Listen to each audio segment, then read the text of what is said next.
Arctic பனிப்படர்ந்த இந்த பகுதியில் Russians அவங்களோட சம்மரின்ஸை கொண்டு ஒரு நியூக்ளியர் எக்ஸசைஸில் ஈடுபடுறாங்க. இந்த பனிப்படர்ந்த பகுதியில் மனுஷங்களால் வாழவே முடியாது, ஒரு வாழ தகுதியற்ற இடம்.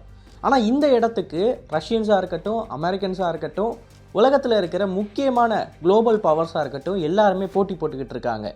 இப்போ இவ்வளவு தூரம் இவங்க போட்டி போடுறதுக்கான காரணம் என்ன? அண்ட் சமீபத்தில் ரஷ்யன்ஸ் நடத்தி காட்டின இந்த நேவல் எக்ஸசைஸுக்கு பின்னாடி இருக்கக்கூடிய முக்கியமான சிறப்பம்சங்கள் என்ன அப்படின்றத இந்த வீடியோவில் பார்க்கலாம். நான் உங்கள் ஆகாஷ், தமிழ் பொக்கிஷம் வழங்கும் டிபி டிஃபென்ஸ். முதல்ல ரஷ்யன் டிஃபென்ஸ் மினிஸ்டர்லேருந்து அவங்க கொடுத்த அறிவிப்பை பற்றி பார்க்கலாம். ரஷ்யன்ஸ் அவங்களோட நியூக்ளியர் சம்மரின்ஸ் எடுத்துகிட்டு போய் ஆர்க்டிக் பெருங்கடலுக்கு அடியில் இருக்கக்கூடிய பகுதியில் நேவிகேஷன் ட்ரில்லில் ஈடுபட போகிறதா ஒரு அறிவிப்பு ஒன்று கொடுத்துருக்காங்க. ஏன் ரஷ்யாவோட அணு ஆயுதங்கள் எடுத்துகிட்டு போகிற சம்மரின்ஸ் எப்பயுமே ஆர்க்டிக்கு அடியிலே இருக்காங்க அப்படின்ற ஒரு தகவலை தெரிஞ்சுக்கணும் அப்படின்னா நம்ம சோவியத் யூனியன் டைமில் போய் பார்த்துட்டு வரணும். சோவியத் யூனியனுக்கும் அமெரிக்காவுக்கும் கோல்டு வார் போய்கிட்டு இருந்த அந்த உச்சக்கட்ட டைமில் Americans nuclear ballistic missile submarine அப்படின்னு சொல்லி ஒரு கான்செப்டை உருவாக்குறாங்க. அதே மாதிரி சோவியட்ஸும் உருவாக்குறாங்க. ஆனால் இந்த அமெரிக்கன்ஸுக்கு ஒரு பெரிய அட்வான்டேஜ் இருந்துச்சு. ஒன்று டெக்னாலஜிக்கலும் சரி, இன்னொன்று ஜியோகிராஃபிக்கல் வைஸும் சரி. அமெரிக்கன்ஸுக்கு வந்து இந்த பெருங்கடல் இருக்குது பார்த்தீங்களா, பசிபிக் பெருங்கடல், அட்லாண்டிக் பெருங்கடல்னு சொல்லி அவங்களால ஈஸியாக இந்த மாதிரி பெரிய கடல்களை ஆக்சஸ் பண்ண முடியும். ஆனால் சோவியத் யூனியனோட டெரிட்டரி மேப் எடுத்து பாருங்கள். அந்த மேப்பை பார்க்குறப்ப உங்களுக்கு தெரிஞ்ச விஷயம் என்ன, இவங்களால் அமெரிக்கன்ஸ் மாதிரி ஈஸியாக பசிபிக் பெருங்கடலுக்கோ இல்லை அட்லாண்டிக் பெருங்கடலுக்கோ போயிட முடியாது. ஆனால் அமெரிக்கன்ஸ் நினச்சாங்க அப்படின்னா அட்லாண்டிக் பசிபிக் வழியாக சோவியத் யூனியனோட வாட்டர்ஸுக்கு கிட்ட வர முடியும் ஈஸியாக. ஸோ இந்த ஜியோகிராஃபிக்கல் அட்வான்டேஜ் அவங்களுக்கு இருக்குது. இன்னொரு பக்கம் டெக்னிக்கல் அட்வான்டேஜ். அமெரிக்கன்ஸால் ரொம்ப சைலண்ட்டான நியூக்ளியர் பாலிஸ்டிக் மிசைல் சம்மரின்ஸை உருவாக்க முடிஞ்சிச்சு. ஸோ சைலன்ஸ் ப்ளஸ் இந்த ஜியோகிராஃபிக்கல் அட்வான்டேஜை கொண்டு மற்றும் யூரோப்பில் இருக்கக்கூடிய அந்த நேட்டோ அமைப்போட பவரை வச்சு ரஷ்யாவோட வாட்டர்ஸுக்கு பக்கத்துலேயே அமெரிக்கன்ஸ் வந்து அவங்களோட நியூக்ளியர் பாலிஸ்டிக் மிசைல் சம்மரின்ஸை கொண்டு வந்து நிறுத்தினாங்க. அண்ட் அதே சமயம் ரஷ்யன்ஸ் அவங்களோட பாலிஸ்டிக் மிசைல் சம்மரின்ஸை சில சோக் பாயிண்ட்ஸ் வழியாக தான் கொண்டு வர மாதிரி இருக்கும். சோக் பாயிண்ட் அப்படின்னு நான் எதை மென்ஷன் பண்ணுறேன்னா, நம்மளோட சூயஸ் கனால் இருக்குது பார்த்தீங்களா, அது ஒரு சோக் பாயிண்ட்டு, மலாக்கன் ஸ்ட்ரைட் ஒரு சோக் பாயிண்ட்டு. அதே மாதிரி ரஷ்யன்ஸும் வந்து நிறைய சோக் பாயிண்ட்ஸ் வழியாக அவங்களோட சம்மரின் எடுத்துகிட்டு வரப்போ ஈஸியாக அமெரிக்கன்ஸால் இந்த சம்மரின் மூவ்மெண்ட்டை வந்து டிடெக்ட் பண்ணி அண்ட் இந்த சம்மரின்ஸ் அதிகமாக ஒளி எழுப்புகிற காரணத்தினால இதை ஈஸியாக அவங்களால ட்ராக்கும் பண்ண முடிஞ்சிச்சு. ஸோ இந்த ரெண்டு விஷயமும் சோவியத் யூனியனுக்கு ஒரு மிகப்பெரிய பிரச்சனையாக இருந்துச்சு. காரணம் இதனால் அவங்களால ஃபஸ்ட்டு ஸ்ட்ரைக்கை பண்ண முடியாது. இப்போது இந்த பிரச்சனையை உணர்ந்து இதை சால்வ் பண்ணுறதுக்கு அவங்க உருவாக்கின ஒரு கிளாஸ் ஆஃப் சம்மரின்ஸ் அப்படின்னா அது டெல்டா கிளாஸு. இந்த டெல்டா அப்படின்ற கிளாஸோட நேம் வந்து நேட்டோ தான் கொடுத்தாங்க. ரஷ்யன்ஸ் அதுக்கு வேறு பேர் வச்சுருக்காங்க. இப்போ இந்த டெல்டா கிளாஸுக்கு கீழே 4 டைப்பை உருவாக்குறாங்க. Type 1, type 2, type 3, type 4. இப்போது ரஷ்யன்ஸ் கிட்ட இருக்கக்கூடியது டெல்டா 4 கிளாஸு. இப்போ இந்த டெல்டா 4 கிளாஸு ரொம்பவே சைலண்ட்டான நியூக்ளியர் பாலிஸ்டிக் மிசைல் சம்மரின். இந்த சம்மரின்ஸால் அமெரிக்கன் சம்மரின்ஸுக்கு இணையாக சைலண்ட்டாக அவங்களோட வாட்டர்ஸுக்கு போக முடியும். ஆனால் என்னதான் இது சைலண்ட்டாக உருவாக்கப்பட்டாலும் இப்போதைக்கு இந்த சம்மரினோட அந்த நாய்ஸ் லெவல் எடுத்து பார்த்தீங்க அப்படின்னா அது அமெரிக்கன்ஸை விட அதிகமாக தான் இருக்கும். காரணம் ரஷ்யன்ஸால் இவ்வளவு அதிகமான சம்மரின்ஸை அமெரிக்கன்ஸ் அளவுக்கு மெயின்டைன் பண்ண முடியாது. அவங்களால அவ்வளவு தூரம் பணத்தை செலவு பண்ண முடியாது.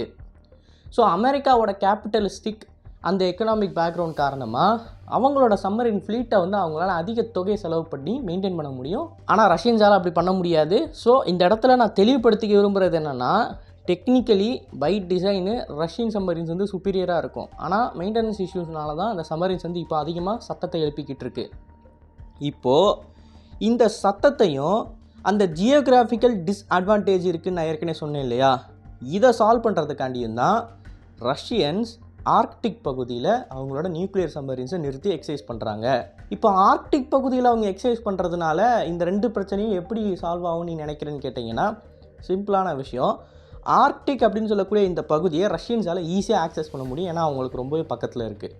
அண்ட் இன்னொரு முக்கியமான விஷயம், ரஷ்ய சம்மரின்ஸ் வந்து அதிகமாக ஒளி எழுப்பும் அப்படின்னு சொல்லி நான் சொன்னேன் இல்லையா, இந்த ஒளி, அதாவது சம்மரின் எழுப்புகிற ஒரு ஒளியை எதிரிகளால் கண்டுபிடிக்க முடியணும் அப்படின்னா சுற்றி இருக்கிற ஆம்பியன்ட் சவுண்டு வந்து ரொம்ப கம்மியாக இருக்கணும். அதாவது அந்த சம்மரினோட சவுண்டு மட்டும்தான் கடல் பகுதியில் கேட்கணும் உங்களுக்கு. அதை தாண்டி வேறு எந்த சவுண்டுமே கடல் பகுதியில் இருக்கக்கூடாது. மோஸ்ட்லி சம்மரின் பயணிக்கக்கூடிய அந்த 600 மீட்டர் டெப்த்துலலாம் பார்த்தீங்க அப்படின்னா எந்த சத்தமும் வராது, அமைதியாக இருக்கும். ஆனால் ஆர்க்டிக் அப்படின்னு சொல்லக்கூடிய பகுதியில் மேலே வந்து ஐஸ் லேயர் இருக்குது. அந்த ஐஸ் லேயருக்கு கீழே வந்து சம்மரின் போகிறப்ப அங்கே நடக்கிற சின்ன சின்ன சத்தமும் என்ன நடக்கும்னு பார்த்தீங்கன்னா ஐஸில் பட்டு ஆம்ப்ளிஃபை ஆகும். அது மட்டும் இல்லாமல் மேலே இருக்கிற அந்த ஐஸ் லேயர் வந்து அடிக்கடி கிராக் விடும். அப்படி கிராக் விடுறப்பையும் பார்த்தீங்கன்னா பெருசாக ஒரு சவுண்டு வந்து எழும்பும். ஸோ இந்த சவுண்டு கடலுக்கு அடியில் பல கிலோமீட்டர் தூரத்துக்கு வந்து அப்படியே கேட்கும். ஸோ ஆர்க்டிக்கில் அந்த ஐஸுக்கு அடியில் இருக்கிற ஆம்பியன்ட் நாய்ஸ் வந்து ரொம்ப ரொம்ப அதிகமாக இருக்கும். ஐஸோட சத்தம் கேட்கும், மிருகங்களோட சத்தம் வந்து அந்த ஐஸில் பட்டு ஆம்ப்ளிஃபை ஆகும். இப்படி ஏகப்பட்ட சவுண்டு கேட்டுக்கிட்டே இருக்கிறப்ப அந்த இரைச்சலுக்கு நடுவில் இந்த சம்மரினோட சவுண்டை யாராலையும் கண்டுபிடிக்க முடியாது. ஸோ ரஷ்யாவோட சம்மரின்ஸ் என்ன தான் ஒலி அதிகமாக எழுப்பினாலும் ஆர்க்டிக்கோட அந்த ஐஸுக்கு கீழே அவங்க இருந்தாங்க அப்படின்னா அந்த சம்மரினோட லொக்கேஷன் எங்கே இருக்குதுன்னு சொல்லி அமெரிக்கன்ஸால் கண்டுபிடிக்க முடியாது. அண்ட் அதே மாதிரி அமெரிக்கன் சம்மரின்ஸ் எங்கே இருக்குதுன்னு சொல்லி ரஷ்யன்ஸாலையும் கண்டுபிடிக்க முடியாது. இப்போது அவங்களுக்கு இருக்கக்கூடிய அந்த ஜியோகிராஃபிக்கல் டிஸ்அட்வான்டேஜ் அப்புறம் அந்த சம்மரினோட சைலன்ஸ் இருக்குது பார்த்தீங்களா, இந்த ரெண்டு விஷயத்தையும் அவங்க ஆர்க்டிக் ஐஸுக்கு கீழே ஆப்ரேட் பண்ணுறதன் மூலமாக தவிர்க்கிறாங்க. அண்ட் அதே சமயம் ஆர்க்டிக் அப்படின்னு சொல்லக்கூடிய இந்த பகுதியிலேருந்து அவங்க ஒரு ஐசிபிஎம்மை லான்ச் பண்ணாங்க அப்படின்னா அந்த ஐசிபிஎம் வந்து அமெரிக்காவை போய் தாக்கணும்னா குறைஞ்சது அது 5000 கிலோமீட்டருக்கு மேலே இருக்கணும். 11000 கிலோமீட்டர் 10000 கிலோமீட்டர் ரேஞ்சில் இருந்தால் மட்டும்தான் அமெரிக்காவை தாக்க முடியும். ஸோ இந்த கெப்பாசிட்டி சோவியத் யூனியனுக்கு லேட் 1980s தான் கிடைக்கிது. டெல்டா 3 டெல்டா 4 அப்படின்ற இந்த கிளாஸ் ஆஃப் சம்மரின்ஸை உருவாக்குறதன் மூலமாக தான் இந்த லாங் ரேஞ்ச் ஐசிபிஎம்ஸை முதல் முறையாக இண்டெக்ட் பண்ணுறாங்க. அண்ட் அது மட்டும் இல்லாமல் டைஃபூன் கிளாஸ் சம்மரின்ஸ் இருக்குது. டைஃபூன் கிளாஸ் வந்து அது சைஸில் ரொம்ப ரொம்ப பெருசு. ஸோ இந்த சம்மரின்ஸில் புலாவா அப்படின்னு சொல்லக்கூடிய ஐசிபிஎம்ஸையும் அவங்க இண்டெக்ட் பண்ணுறாங்க. இதோட ரேஞ்சும் ரொம்ப ரொம்ப அதிகம். அண்ட் அது மட்டும் கிடையாது, இதால் மல்டிபிள் இண்டிபெண்டன்ட் ரீஎன்ட்ரி வெஹிக்கிள்ஸையும் எடுத்துகிட்டு போக முடியும். ஸோ இப்போதைக்கு ரஷ்யாவோட சம்மரின்ஸால் ஆர்க்டிக் பகுதியில் இயங்க முடியும். அதே சமயம் அங்கேருந்து ஐசிபிஎம்ஸை அமெரிக்காவுக்கு எதிராகவும் லான்ச் பண்ண முடியும். இப்போது இந்த இடத்துல ஒரு முக்கியமான பிரச்சனை வருது. அது என்னன்னு பார்த்தீங்கன்னா ஆர்க்டிக்கோட ஐஸுக்கு கீழே இருந்து எப்படி மிசைல்ஸை லான்ச் பண்ண முடியும்? ஏன்னா மிசைலை லான்ச் பண்ணால் அது மேலே ஐஸை உடச்சிட்டு மேலே போகணுமே. ஆனால் ஐஸை உடைக்கிறது வந்து அவ்வளோ சுலபம் இல்லை. ஏன்னா ஆன் அன் ஆவரேஜ் நீங்கள் ஆர்க்டிக்கோட ஐஸு டென்சிட்டி எடுத்து பார்த்தீங்க அப்படின்னா உங்களுக்கு மினிமம் 2லேருந்து 3 மீட்டர் இருக்கும். அதாவது 6லேருந்து 9 அடி அவ்வளோ திக்னஸ் இருக்கும். அந்த திக்னஸில் இருக்கக்கூடிய ஐஸை உடைச்சிட்டு இந்த ஐசிபிஎம்ஸால் மேலே போக முடியுமா அப்படின்றது ஒரு மிகப்பெரிய கேள்விக்குறி.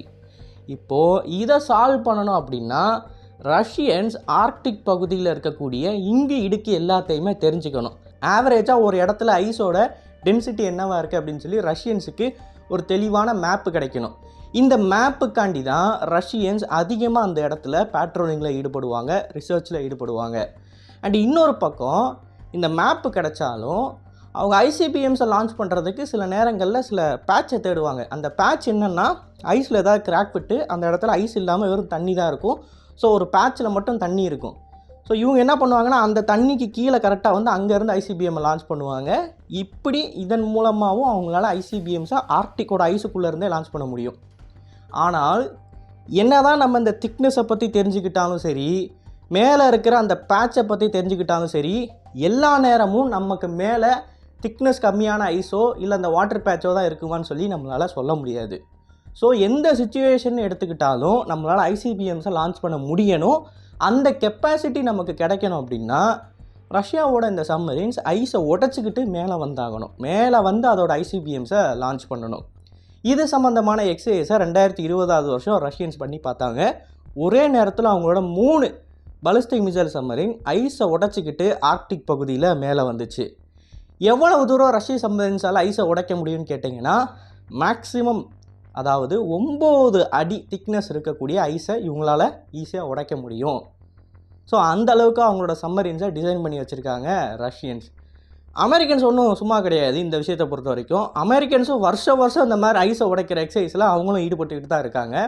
ஸோ 2 பேருக்குமே இந்த கேப்பபிலிட்டி இருக்குது. ஆனால் ரஷ்யன்ஸுக்கு ஆர்க்டிக்கில் ஒரு அட்வான்டேஜ் இருக்குது. காரணம் அங்கே இருக்கிற அவங்களோட மிலிட்டரி ஆசட்ஸு. அமெரிக்கா மற்றும் நேட்டோவை கம்பேர் பண்ணுறப்ப 3 பங்கில் 2 பங்கு ரஷ்யன் மிலிட்டரி ஆசட் தான் ஆர்க்டிக்கில் இருக்கிறது. அது மட்டும் கிடையாது, அவங்கக்கிட்ட ஃப்ளோட்டிங் நியூக்ளியர் ரியாக்டர் இருக்குது, ஏர் டிஃபென்ஸ் சிஸ்டமை நிறுத்தி வச்சுருக்காங்க, ஒரு பெர்மனன்ட் பேஸையே ஏர்பேஸையே கட்டி வச்சுருக்காங்க. ஸோ இந்த அளவுக்கு அவங்களுக்கு ஆர்க்டிக்கில் ஒரு மிகப்பெரிய அப்பர் ஹேண்ட் இருக்குது. ஸோ ஆர்க்டிக் பகுதியில் ரஷ்யன்ஸை மீறி அமெரிக்கன்ஸால் இப்போதைக்கு அவங்களோட ஆளுமை நிரூபிக்க முடியாது, அவங்கக்கிட்ட என்ன தான் எக்யூப்மெண்ட் நிறையா இருந்தாலும். ஓகே, இப்போ நம்ம முக்கியமான நியூஸுக்கு வருவோம். ஆர்க்டிக் பகுதியில் ரஷ்யன்ஸ் இப்போ என்ன பண்ண போகிறாங்க அப்படின்னு கேட்டிங்கன்னா, நான் ஏற்கனவே சொன்ன மாதிரி அவங்கக்கிட்ட இருக்கக்கூடிய டெல்டா 4 கிளாஸ் ஆஃப் சம்மரின்ஸ் எடுத்துகிட்டு போய் அந்த இடத்துல நேவிகேஷன் ட்ரில்ஸில் ஈடுபட போகிறாங்க. இந்த நேவிகேஷன் ட்ரில்ஸோட மெயின் மோட்டிவ் என்னன்னு பார்த்தீங்கன்னா, ஆர்க்டிக் பகுதியில் இருக்கிற ஜியோகிராஃபியை சர்வே பண்ணுறது, அந்த இடத்துல இருக்கிற ஐஸோட திக்னஸ் எல்லாத்தையுமே மெஷர் பண்ணுறது. மெஷர் பண்ணி ஒரு தெளிவான மேப்பை ரெடி பண்ணிவிட்டு, சப்போஸ் ஏதாவது பிரச்சனை வந்துச்சு, ஐசிபிஎம்ஸை லான்ச் பண்ணுற சூழ்நிலை வந்துச்சு அப்படின்னா, எவ்வளோ சீக்கிரம் முடியுமோ அவ்வளோ சீக்கிரம் ஐஸை உடச்சிட்டு மேலே வந்து ஐசிபிஎம்ஸை இவங்க லான்ச் பண்ணணும். அந்த அளவுக்கு ஒரு மேப்பை ரெடி பண்ணணும். அந்த மேப்பை ரெடி பண்ணுறதுக்கு தான் ஆர்க்டிக்கில் இப்போ நேவிகேஷன் ட்ரில்ஸில் அவங்க ஈடுபட்டுக்கிட்டு இருக்காங்க. இப்போதைக்கு அவங்க டெல்டா 4 அப்படின்ற இந்த கிளாஸ் ஆஃப் சம்மரின்ஸில் பயன்படுத்தக்கூடிய ஐசிபிஎம்ஸ் என்னென்னு பார்த்தீங்கன்னா, 9000 கிலோமீட்டர் ரேஞ்சிலேருந்து 11,000 கிலோமீட்டர் ரேஞ்சை கொண்ட R29 RMU அப்படின்னு அழைக்கப்படுற ஐசிபிஎம்ஸ் தான். இந்த ஐசிபிஎம்ஸில் தோராயமாக 4 வாரட்லேருந்து 7-8 வாரட் வரைக்கும் எடுத்துகிட்டு போக முடியும். மேக்ஸிமம் பெய்லோடில் இதால் 8300 கிலோமீட்டர் ட்ராவல் பண்ண முடியும். மினிமம் பெய்லோடால் இதால் 12,000 கிலோமீட்டர் வரைக்கும் ட்ராவல் பண்ண முடியும். ஒவ்வொரு வார்ஹெட்டும் கிட்டத்தட்ட 500 கிலோடன் அளவுக்கு நியூக்ளியர் வெப்பன்ஸை எடுத்துகிட்டு போகும். ஸோ இப்போதைக்கு அவங்க அங்கே ஆப்ரேட் பண்ணிக்கிட்டு இருக்கிற இந்த 7 டெல்டா 4 கிளாஸ் ஆஃப் சம்மரின்ஸ் மூலமாக நேட்டோ கண்ட்ரீஸில் இருக்கிற முக்கியமான ஏர் பேஸஸையும் மிலிட்டரி பேஸஸையோ இல்லை சிட்டிஸையோ அவங்களால தாக்க முடியும். அண்ட் சப்போஸ் இந்த நியூக்ளியர் வார் வந்து ஸ்ட்ராட்டஜிக் வாராக போயிருச்சு அப்படின்னாலும் அங்கேருந்து இவங்களோட எதிரி நாடுகளை இந்த சம்மரின்ஸோட அந்த நியூக்ளியர் மிசைல்ஸ் மூலமாக தாக்க முடியும். ஸோ ஆர்க்டிக் அப்படின்னு சொல்லக்கூடியது நார்த்து போல், நார்த்தஸ்ட் பாயிண்ட்டே அதுதான். அங்கேருந்து இவங்க ஐசிபிஎம்ஸை லான்ச் பண்ணுறப்ப பேசிக்காக உலகத்தோட எந்த ஒரு முக்கியமான சிட்டியை வேணாலும் இவங்களால் தாக்க முடியும். அவ்வளோ தூரம் ஜியோகிராஃபிக்கலி அந்த இடம் லொக்கேட் ஆகிருக்கு. ஸோ இப்போ உங்களுக்கு புரியும்னு நினைக்கிறேன், ரஷ்யன்ஸ் வந்து இந்த இடத்துல பண்ணக்கூடிய ஆர்க்டிக் ட்ரில்லோட முக்கியத்துவம் என்ன அப்படின்னு. ஸோ ரஷ்யன்ஸ் இது மூலமாக என்ன பண்ணணும்னு நினைக்கிறாங்கன்னா, அமெரிக்கன்ஸ் கிட்ட இருக்கிற அந்த முதலீடாக இருக்கட்டும், அவங்க கிட்ட இருக்கிற அந்த நியூமரிக்கல் சுப்பீரியாரிட்டியாக இருக்கட்டும், இதுக்கு ஒரு சரியான பதிலடி கொடுக்குற விதமாக அவங்கக்கிட்ட இருக்கிற கம்மியான சம்மரின்ஸை வச்சு இவ்வளோ தூரம் அவங்களால டேமேஜை ஏற்படுத்த முடியுன்றதை உலக நாடுகளுக்கு காட்டணும்னு நினைக்கிறாங்க. அதுதான் இந்த மிலிட்டரி டில். ஸோ இதை பற்றி நீங்கள் என்ன நினைக்கிறீங்கன்னு மறக்காமல் கமெண்ட்ஸில் பதிவிடுங்க. அண்ட் இது போல தகவல் தெரிந்து கொள்ள டிபி நியூஸ் பேஜை ஃபாலோ பண்ணிக்கோங்க. நல்லதை பாருங்க, நல்ல சமுதாயத்தை உருவாக்கும். நன்றி, வணக்கம்.